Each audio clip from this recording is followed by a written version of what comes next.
आप सभी सनातन भाई बंधुओं को नवरात्रि की हार्दिक शुभकामनाएं। नवरात्रों में श्री दुर्गा सप्तशती का एक विशेष महत्व है। तो आइए हम जानते हैं श्री दुर्गा सप्तशती में है क्या। तो आपके मन में सबसे पहले ये जिज्ञासा होगी कि श्री दुर्गा सप्तशती ली कहाँ से गई है और इनको लिखा किसने है। तो मैं आपको बताना चाहूँगा, श्री दुर्गा सप्तशती को मार्कंडेय पुराण से लिया गया है और इसे आप विभिन्न रूपों में गीता प्रेस प्रकाशन में देख सकते हो।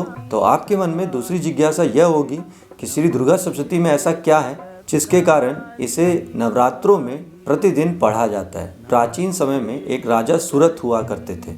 किन्हीं कारणों से उनका राज्य उनके हाथों से निकल गया। इसके उपरांत उन्होंने राजमहल त्याग कर वन में गमन किया। वन में उन्हें एक वैश्य जिसका नाम समाधि था, उससे उनका परिचय हुआ। दोनों ही अपने जीवन से दुखी थे। वन में उन्हें महर्षि मेधा से मुलाकात हुई। महर्षि मेधा को उन्होंने अपनी परेशानियां बताई। इसके उत्तर में महर्षि मेधा ने राजा सूरत को माँ भगवती की पूरी कथा सुनाई, जिसमें किस तरह से दुष्टों के नाश के लिए माँ भगवती का प्रादुर्भाव हुआ और कैसे देवताओं ने माँ भगवती की स्तुति की और ब्रह्मा विष्णु महेश जी ने किस तरह उनको अस्त्र प्रदान किए।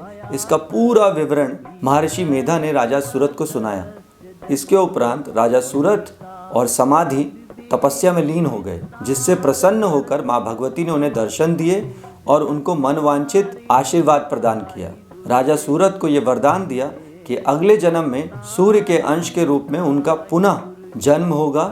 तो आप कह सकते हो श्री दुर्गा सप्तशती में महर्षि मेधा द्वारा माँ भगवती के इतिहास को बताया गया है, जिसको जानने के उपरांत हृदय में असीम भक्ति, श्रद्धा और प्रेम का वास होता है। अब आपके मन में जिज्ञासा होगी कि श्री दुर्गा सप्तशती में अध्याय कितने हैं, उनमें किन का वर्णन है।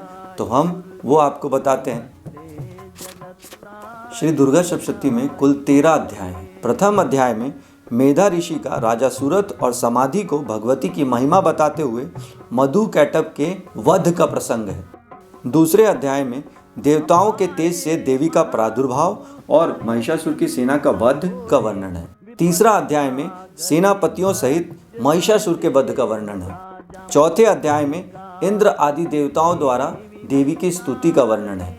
पांचवें अध्याय में देवताओं द्वारा देवी की स्तुति, चंड मुंड के मुख से अंबिका के रूप की प्रशंसा सुनकर शुंभ का उनके पास दूध भेजना और दूध का निराश होकर लौटना है। छठे अध्याय में धूम्रलोचन का वध है। सातवें अध्याय में चंड और मुंड का वध है। आठवें अध्याय में रक्त बीज का वध है। नौवें अध्याय में निशुंभ का वध है। 10वें अध्याय में शुंभ का वध है। 11वें अध्याय में देवताओं द्वारा देवी की स्तुति तथा देवी द्वारा देवताओं को वरदान का वर्णन है। 12वें अध्याय में देवी चरित्रों के पाठ का महत्व बताया गया है। 13वें अध्याय में सूरत और वैश्य को देवी का वरदान का वर्णन है। अगर मैं कहूँ कि इसके अतिरिक्त इसमें और क्या है, तो सप्त श्लोकी दुर्गा माँ दुर्गा का स्तोत्र है और बहुत ही सुंदर तरीके से आपको ये बताया गया है कि माँ भगवती की किस तरह से आराधना करनी है, पूजा करने का किस तरह का विधान है, ध्यान कैसे लगाएं। साथ ही साथ आप आरती भी यहाँ से पढ़ सकते हो। या देवी सर्वभूतेषु शांति रूपेण संस्थिता, या देवी सर्वभूतेषु लज्जा रूपेण संस्थिता, या देवी सर्वभूतेषु श्रद्धा रूपेण संस्थिता, नमस्तस्यै नमस्तस्यै नमस्तस्यै नमो नमः। तो मेरे लिए सबसे प्रिय है कि देवताओं ने जिस तरह से माँ भगवती की आराधना करी, अगर हम उस तरह से माँ भगवती की आराधना करें तो माँ भगवती की कृपा हम पर अवश्य बनेगी। इसी प्रेम और श्रद्धा के साथ हमें श्री दुर्गा सप्तशती का पाठ करना चाहिए। हम बार बार कहते हैं कि शिक्षा ऐसी हो जो जीवन सिखाए, इसलिए जब तक जीवन है सीखते रहो। श्री दुर्गाय नमः।